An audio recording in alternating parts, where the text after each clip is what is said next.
To our first presentation today, I would like to welcome John Hagel. John Hagel has spent over 40 years in Silicon Valley as a management consultant, author, speaker, and entrepreneur. At Beyond Our Edge, he advises organizations as a strategic consultant, and at Center for Growth, he offers programs based on his recent book, The Journey Beyond Fear. These companies extend his lifelong work in transformation, growth, and leadership. Throughout his career, John has collaborated with leaders of major institutions worldwide. As a partner at Deloitte, he led the Global Center for the Edge. Before that, he was a partner at McKinsey & Amp Company.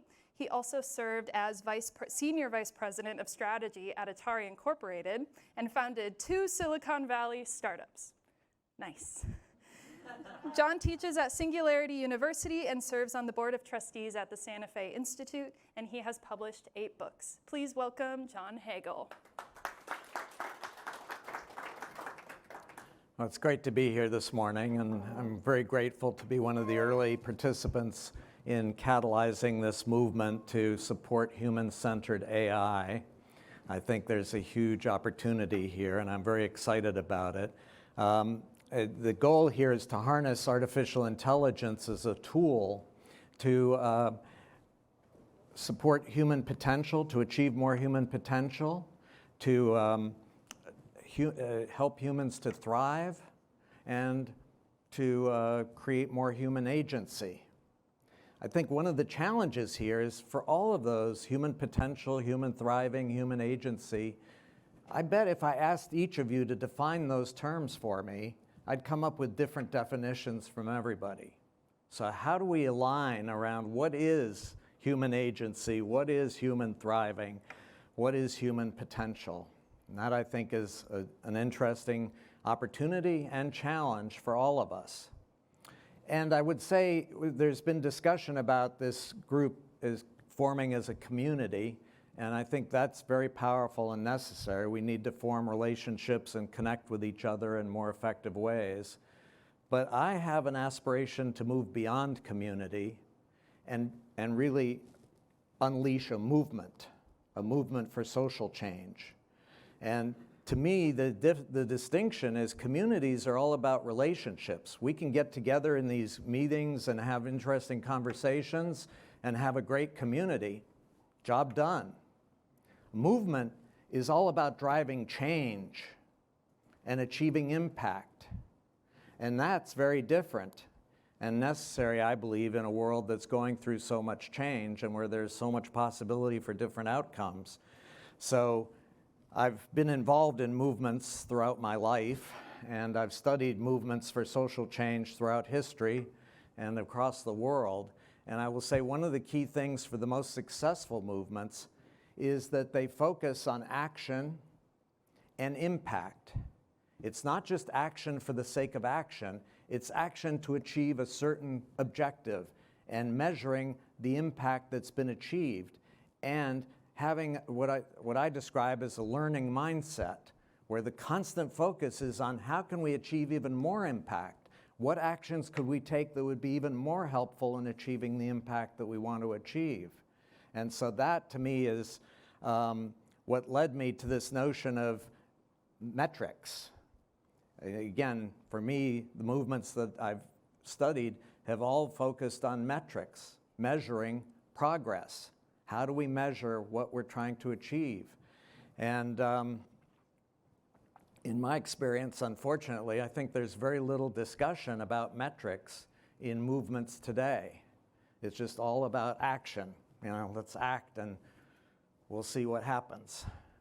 And so I've become very focused on being a catalyst to help start to articulate what are the metrics that matter to this movement. How are we going to measure progress over time? And it's complicated. I don't want to suggest this is an easy exercise by any means. First of all, metrics can occur at many different levels. When we're talking about metrics in human-centered AI, we can talk about the level of the individual. For me as an individual, am I making progress towards human-centered AI? We can talk about it at the level of institutions. Is this institution making progress towards human-centered AI? And then we can talk about it in terms of society and communities, or communities and society making progress towards human-centered AI. What are the metrics at all those levels? I think interesting exercise. I would be very careful to say I don't have the answers today by any means, so if you're looking for the answers, you came to the wrong place. I do have some ideas and some hypotheses, and the key is I'm looking for input and feedback from the group, and that's one of the key roles of the charrettes, is to have that discussion around what are the metrics that matter and how can we frame them in a more powerful and effective way.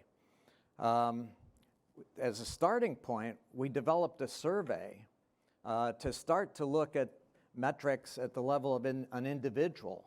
For an individual, how would you measure your progress in engaging with human-centered AI? And I don't know how many of you have actually had a chance to fill out the survey. We've got about 60 to 70 respondents so far, a small, tiny group. I think we need to significantly expand the range of the survey, the reach of the survey. But it covers a number of different areas, categories of metrics, and I'll just quickly go through them just to give you a sense of at least what initially we felt were important categories of metrics. They may not be framed in quite the right way, and there may be other categories, and again, I'm looking for feedback and ideas on this. But the first set of questions in the survey are, how much experience have you had with AI? Because we want to have a sense of, are you talking about AI from, looking at it at a distance, or have you been using it, and how often have you been using it? How long have you been using it? So we have a sense of your actual activity and engagement with AI as a context for your answers to these other questions. And then that's another category of questions has to do with emotions. And we've already covered a bit around this, but I'm a strong proponent that emotions are a key driver of action and impact. And if we don't understand the emotions that are being generated by this technology, we're not going to achieve the impact that we want. And so the key questions here is, to what extent is the use of AI deepening fear for you, the emotion of fear, or is it creating more excitement for you, the emotion of excitement? And I think that's an interesting question. As people engage with AI, do they become more fearful? Do they become more excited? What's the trend or progression? So emotions, to me, are kind of a foundation of impact and metrics. If we don't understand the emotions, everything else is pretty much going to be secondary. But another category of questions has to do with the impact that AI has had on your relationships. And again, my belief is that in order for us to thrive more as human beings and achieve more of our potential, we need to form deeper, broader, and more diverse relationships. And so to what extent is AI helping us to expand the relationships that we have, the number of relationships we have, the depth of those relationships, and the diversity of those relationships? And so having clarity around what role has AI had so far from your perspective in the relationship side. Then there's a whole category of questions around enhancing the ability to pursue what's meaningful and align with your values. So the focus of this survey tends to be much more on you and your work. How is AI helping you in your work? And to what extent is it helping you to achieve more meaningful outcomes and aligning with the values that you have? Or is it diverting you into other areas where it's not the values that you have or the meaning that you want? And then another category of questions, and this is one that I view one that most executives are most focused on, is the extent to which it's increasing the value that's being delivered from your work and the speed with which you can deliver that value. And again, I'll just as an aside say that in my experience, most leaders of large organizations are focused on two things with AI. How quickly can I automate? And how many jobs can I eliminate? It's all about scalable efficiency. I want to do things faster and cheaper. And that AI is a great tool to do that. Okay. I believe that's a key thing feeding the fear of most people around the world, because even though the CEOs are giving these amazing speeches about the wonders of AI, most of them see behind the scenes the focus is on how many jobs can I eliminate? Where can I eliminate the jobs? So I think, again, a key question is AI helping you to do things faster and create more value? And then there's a set of questions, and again, this may require a bit of explanation, but it's focused on what I call capabilities. And here I make a distinction because most people, when they talk about AI, are focused on skills. What skills do you need to use AI? I don't dismiss that question, but to me, the skills are things that are valuable in a specific context. So how can I use this machine in this context? That's a skill. Okay, I have that skill. How can I do this calculation in this environment? That's a skill. I believe skills are becoming obsolete at an accelerating rate. And that what we need to focus on, rather than skills, not to dismiss them, but as it's a secondary thing, the primary question is what capabilities are you developing? And to me, the distinction here is capabilities are valuable in every context, not just the specific context of this machine or this calculation, but in every context. And again, just as a starting point, the capabilities that we focus on are curiosity, imagination, creativity, reflection, and playfulness. And if you're cultivating those capabilities, our belief is that we can create much more human-centered AI that will help us to achieve much more of our potential and thrive as human beings. So, again, this is just a very early draft of the survey. I'm looking for feedback on it. If you haven't had a chance to fill out the survey, I would welcome you to do it. We'll be sending out a link to the survey after this, but more importantly, we want feedback around the questions. Are these questions meaningful to you? Are they the right questions? What other questions should we be asking? Where could we get even more insight about how AI is helping us as human beings and in our human agency? And again, the survey is much more focused at the level of individuals. You as an individual, what's your interaction with AI and what impact has it achieved? There's a whole other potential survey and set of metrics around institutions.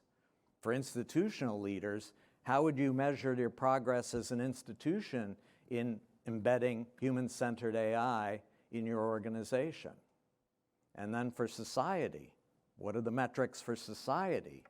And how do we focus on that? So many different levels. It gets pretty complicated pretty quickly, but I would just step back and summarize and say that for me, the key to a movement is metrics, to focus on action and impact and to learn from that action and the impact that's been achieved. How are we making the progress that we thought we were going to make? How can we make even more progress over time? But I believe that metrics can motivate.